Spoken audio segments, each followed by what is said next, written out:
પૌરાણિક કથા મુજબ ભગવાન જગન્નાથ, બલભદ્ર અને સુભદ્રા નગર યાત્રાએ નીકળે ત્યારે શહેરના લોકો ઉત્સવ મનાવે છે। તે પરંપરાને આગળ વધાવતા આજે પણ ભારતના લોકોત્સવ મનાવાય છે।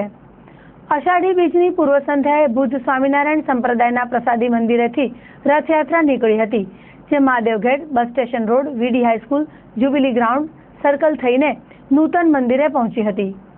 રથયાત્રાને સાંસદ શ્રી વિનોદભાઈ ચાવડા તથા મહંત પુરાણી સ્વામી શ્રી ધર્મનંદન દાસજી તથા સંતગણોએ પ્રસ્થાન કરાવી હતી। મોટી સંખ્યામાં હરિભક્તો જોડાયા હતા।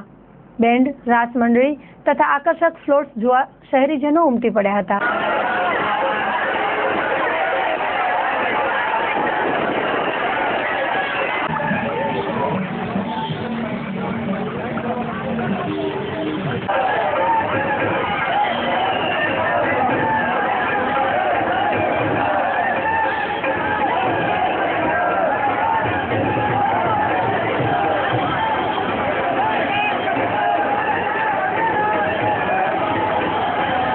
મારું નામ છે શાસ્ત્રી સ્વામી નારાયણ મુનિ દાસજી।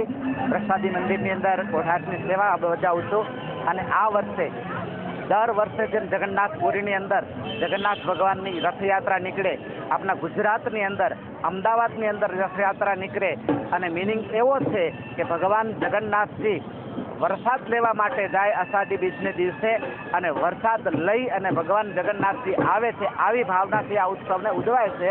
તો એને એ ઉત્સવ ભુજની અંદર 2 વર્ષથી આપણે ઉજવીએ છીએ અને ભગવાનને એવી પ્રાર્થના કરીએ કે આ ઉત્સવ જેવો ધામધૂમથી થાય, એના કરતાં વધારે વરસાદ થાય અને પશુધન દુઃખી થાય છે એ સુખી થાય, એવી ભગવાનના શ્રી ચરણોમાં પ્રાર્થના।